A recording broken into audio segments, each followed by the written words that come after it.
Coming up on Filthy Car Rescue. No. It's a disaster like no other. It's not going well. As we take on one of the smallest cars. Is it mud or rust? With the biggest personalities.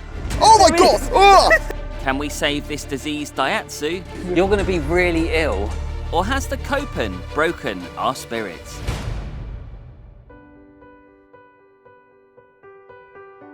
It's been a busy month for the team at Epic HQ. There's been lots of vehicles arriving through the door, but one thing they've all had in common is they've been a little bit bland. However, I had a feeling things were about to change.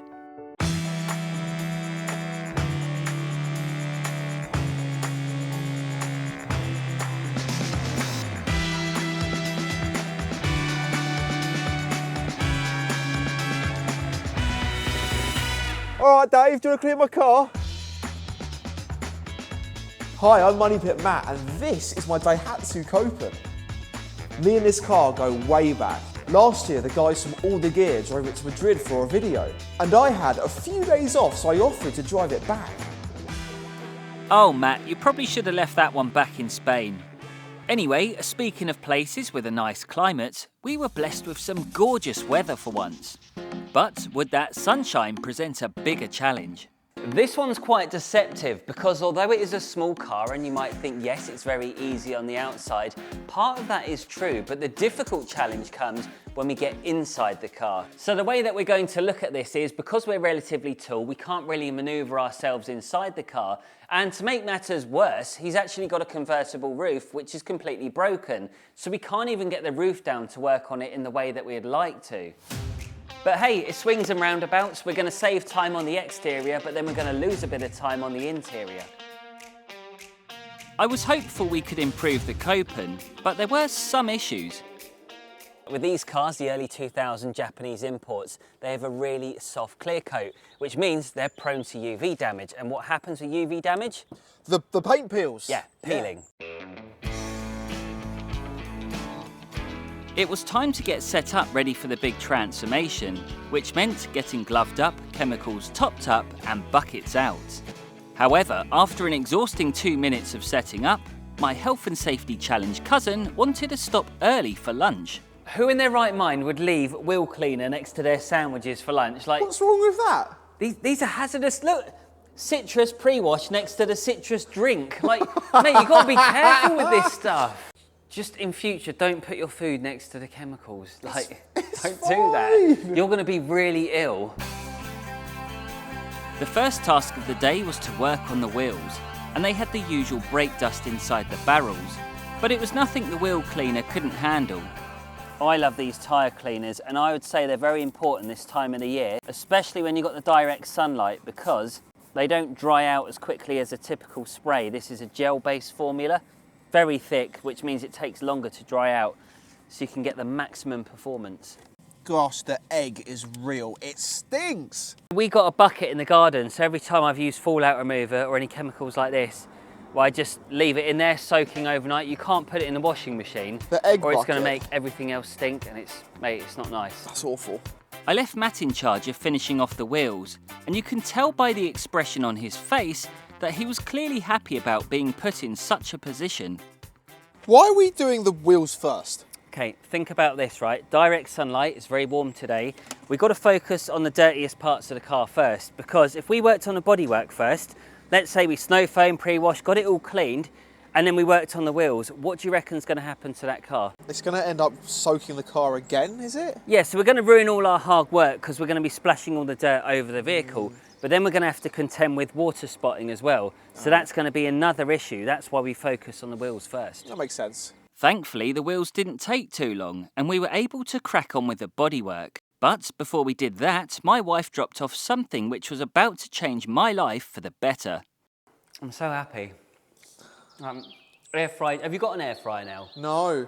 You must be the only person in the world without an air fryer. That's mad. Mate, you can't live without them. Stick this chicken in like 20 minutes later. I thought we were cleaning the car. Why are we now? We've got an air fryer advert.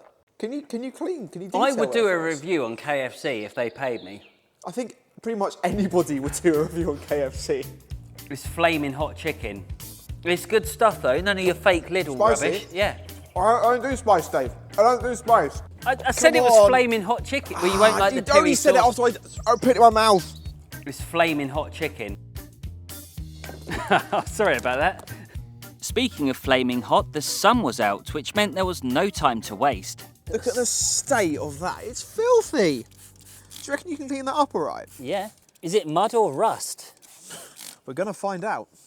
Right, so we're just giving it a light pre-wash. We're going to cover it in snow foam, but we have to be quick. The sun is out and it is drying it rapidly. So what the snow foam's going to do in a second is just give it a bit more bite, longer dwell times, and it should give us a deeper clean.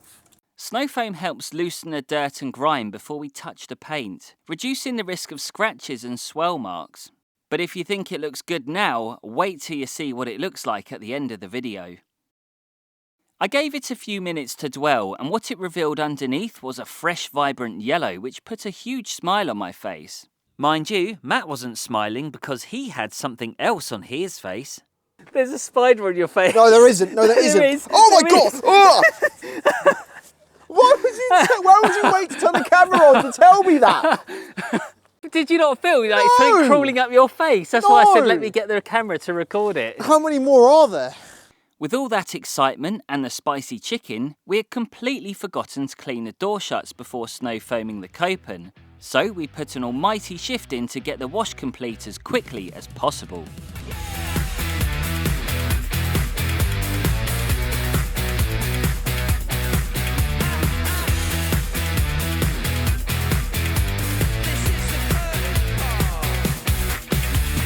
Late to the scene, but I flipped the script. Got my tools, I came equipped. Favourite stars, it's me they rip. Stone cold bangers, no song skips. Laying in your head like a radio jingle. With the car back inside, we had to act quickly to get it dry, which is when we encountered our first of many problems. We've got to be careful drying the boot here because it's all peeling, so if any of that peeled lacquer gets into the cloths or the towels, true. all we're going to do is then scratch the car further. So we touched that last then. That's the last Yeah, thing we don't want to make any extra work for ourselves, so I'll probably take an old rag and then just go over it lightly. Okay. Because my mind's been all over the place lately, Look at that. I didn't even pay attention to the other mess that my cousin was wearing. You're not even in your car cleaning gear. No, but this is a way of life. The thing is, Matt's way of life normally involves disasters, like the one we're about to experience now. Needs to be a way to get this roof down. It's just so cramped in here. Oh! Hang on, hang on, hang on. Moment of I hope movement. this comes up. No, that is a fold in. Can't we just snap it off? Do we have to put the boot up? Can we? Oh yeah, is the boot Hang not on. up? So the boot goes up. How does that fold in then? I don't know. Oh, do you know what? I know somebody who knows something on this. Who? Hang on, wait, I've got a friend. I already know who this is. There's this posh guy, he sorts all my problems out, okay? Okay, Google. How do you get the roof up manually on a 2003 reg Daihatsu Copen? Down. How do you get the roof down? To manually close the roof on a 2003 Peugeot 206cc.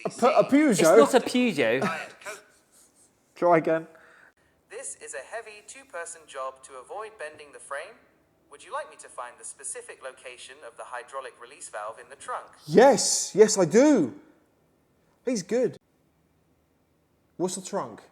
Oh, look, it's showing me a picture, look. An image. The Daihatsu Copen hydraulic pump release. Have you got one of them? It looks like a pressure washer in the boot. Not everything looks like a pressure washer, Dave. That certainly does. That looks like my pressure washer. Oh, It Dave, says- there's a pressure washer. Hang on, so what did he say, the posh guy? We have to We have to move something. look for a small brass head, screw or curled knob on the side of the pump block. Is there a knob on the side of the pump block? I think we should use brute strength and just get the roof down. I'm not sure that's a great idea. Yeah, but look, this is not connected to anything. Well, other than itself. I wonder if there's a YouTube video on how to do it. Probably is. Let's do that. That's what's If there isn't, we need to make one. yeah, there is.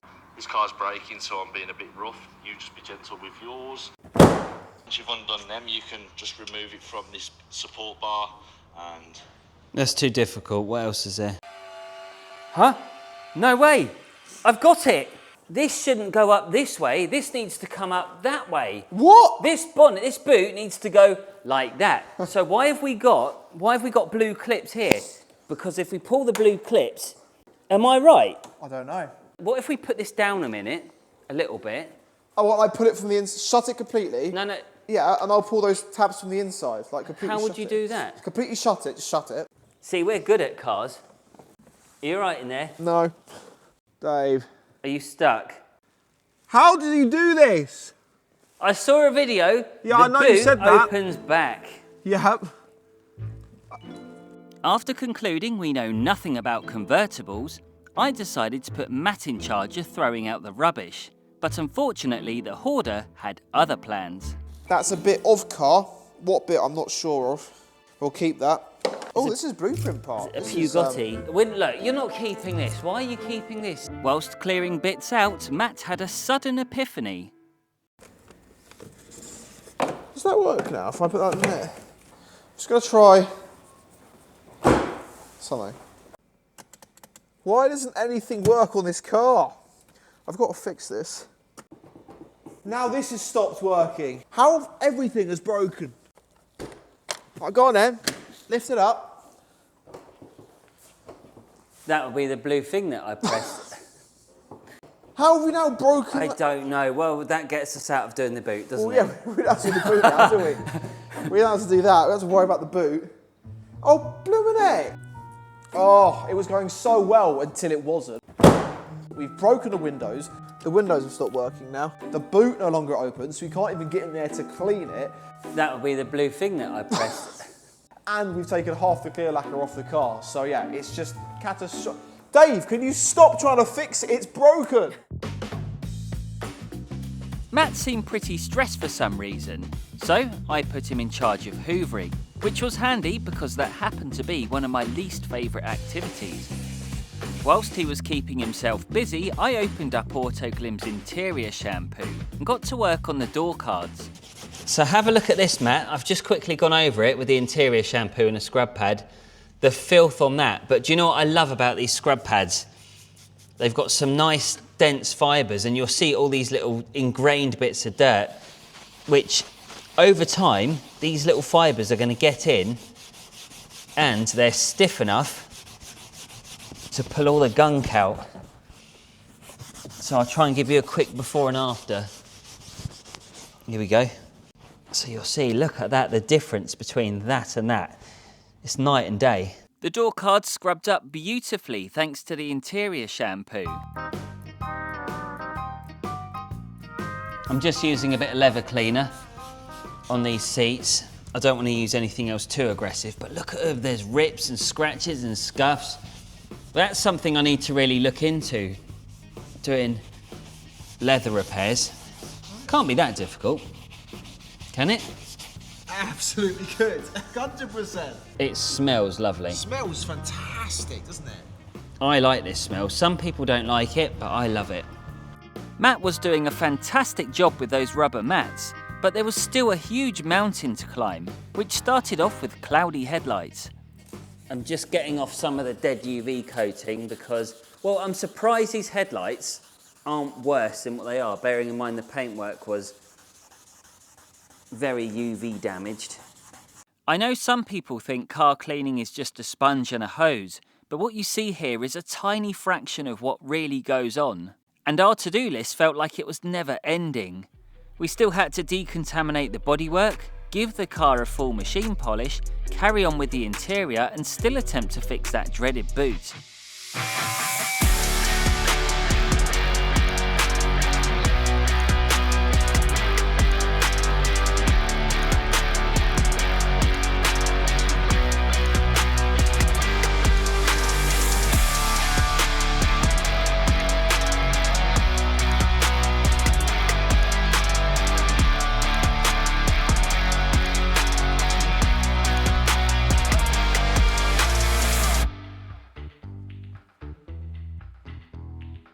With the bodywork now looking incredible, it was time to move on to the glass.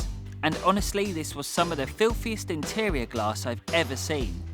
Even after soaking it with glass cleaner and giving it that first wipe, my cloth was instantly stained with thick grease and grime. And the real problem with dirty glass is once your cloth gets contaminated, that's it, it's game over. You need to grab another one, because the last thing you want to be doing is putting a contaminated cloth back onto the glass. If you want to see everything I've used in this video, I will leave all relevant links in the description below. Eventually we got the boot open, so we were able to give it a thorough clean. And since I felt partially responsible for it not working, I kindly offered to clean the dried sick with Matt's Hoover. I thought it would be a good idea to give the car some added protection, as Matt was planning on taking it on an epic road trip soon. So we opted for Yum Ceramic, as it's a quick and easy way of locking in that shine. I still had to dress the tyres, but the second I sat down, I realised another challenge was about to present itself. I'm actually in so much pain. I'm in agony, like my body's sore and I don't know if I'm going to be able to get up in a minute. 110-year-old Dave is here to clean your car. Can he get up again?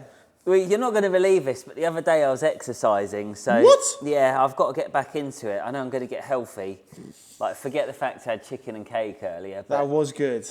I'm going to get healthy. The night was drawing in fast, and we spent all day on this car and gave it everything we had. But did all that hard work pay off? Let's find out.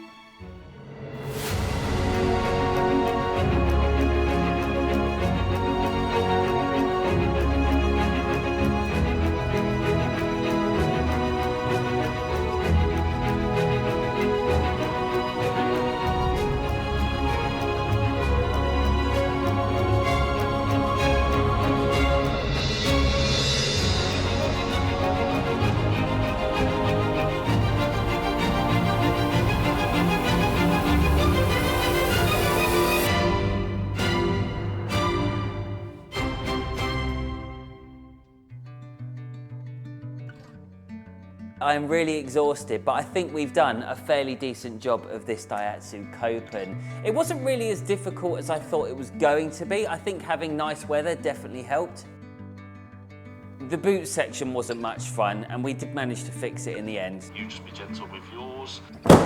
Considering the state of the car and bearing in mind the harsh life it's had and the state of that paintwork, it's come out surprisingly well, hasn't it? I think the highlights for me was giving the car a good snow foam, because as soon as you started to wash it all away, you could see all the dirt falling off. And I won't forget that chicken. I'm so happy. That sums it up really, doesn't it? See you later.